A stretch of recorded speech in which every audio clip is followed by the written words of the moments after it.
County, they've issued an urgent stay-at-home warning. It's urgent. This is an emergency. City of Fort Worth, Tarrant County have issued formal requests asking residents to stay at home and drastically limit social interactions to help combat the record-breaking surge in COVID-19 cases. I love it when they say it's an all-time record. Yeah, this has been going on since March. I mean, that's a good it's an all-time record. Whole time this has never happened. All time. Yeah, it's been 6 months. Okay, that's kind of a weird way to put it, but they claim record numbers. And I guess in Texas, from the beginning till now, we've had over 1 million infections, and we were the first state to get there. We're number one. Yay, we are number one. I mean, the all these stats are always misleading for one specific reason. The first outbreak, we didn't have any testing. So we couldn't detect the cases. Yes. So you were basically saying the biggest record since very recently. Like not even March. That's true. They're not going That's back true. there. Because maybe we've been testing at this rate since September. Oh, and no, October. And it's even higher, way higher than then. The testing has been again a something that was criticized early in March, basically. And has since then been an incredible success story. I mean, if you look at the number of tests that we're doing every day, back in the summer, we were doing about 800,000 tests a day. So that was back in March, we're doing literally 0 or a few hundred a day at the beginning of this. Mm-hmm. Then we got up to 800,000 by that summer second wave that they call it, when Texas, Arizona, Florida were kind of in the news a lot. Right. We did 2 million tests the other day. 2 million.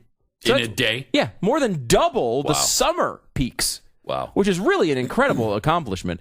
So you're seeing that some of the increase is always testing. It's like when you look at, you go back in people's, when you don't adjust a number for inflation, right? You take a number from the 1950s, an economic number, and talk about it today, and you don't adjust it for inflation. It's a disingenuous argument.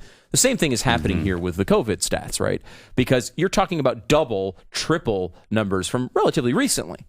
So part of this increase is due to testing.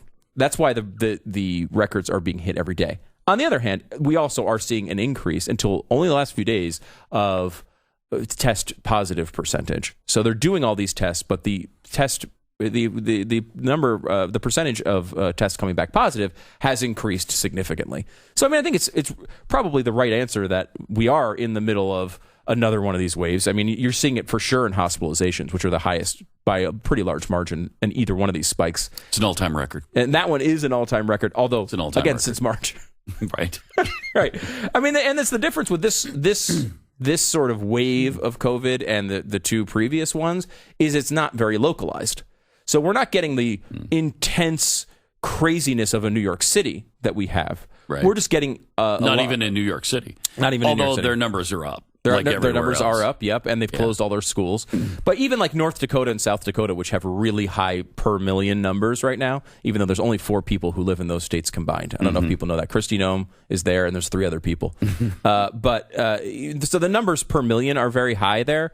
But again, it's spread out all around the country where you're seeing increases. And look, they're going to freak out over this. There's a couple reasons for that. They, of course, want to turn that into a control situation. Yep. There is legitimate concern.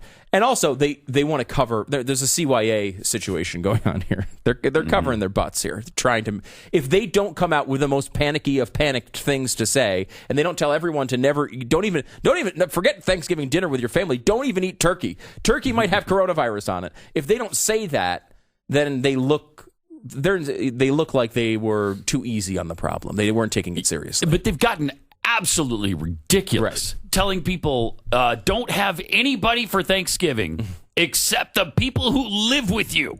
Right. In fact, don't even eat with the people who live with you. Have it in separate rooms. Go outside. Come on. The people in northern climates right. are gonna go outside for Thanksgiving dinner when it's 38 degrees. Okay. 38 if you're lucky. Yeah, if you're lucky. I mean, we've had, I remember back living up north, there were days a lot colder than 38 degrees. Yes. I don't know what it's going to be like this year. I haven't looked at any of the northern weather. I mean, if it's an option for you in Texas, which it is, it's supposed to be 71 here on Thanksgiving. Yeah. That sounds Might like a be nice enough fantastic day to sit outside and have Thanksgiving dinner. There's some places where you could do that. It's not an option up north. I mean, they're telling you not to travel. I just saw a story on CNN. People are traveling anyway. Well, of course they are. They're not going to just stay home because you said you shouldn't travel. They're going to travel. They're going to go to their relatives. They're going to go home and see their families on Thanksgiving. It's going to happen. You know what? It happened in 1918 when there was a far worse pandemic than today. It was a far more virulent and much worse technology on the medical side to get to alleviate it. Yeah. You know? Yes. And there was no hope of a quick vaccine. In fact, I mean, we do have a vaccine now for that kind of flu. Pretty much. That's the flu shot, I think, that you get every year. Yeah, not incredibly effective. Oh, think about that, though. Like, this is you pointed out, this has only been going on since March. This is year one of this COVID thing. Who knows what it looks like in the future? In it's 1918, year 102 for the Spanish still flu. Sucks. Yeah.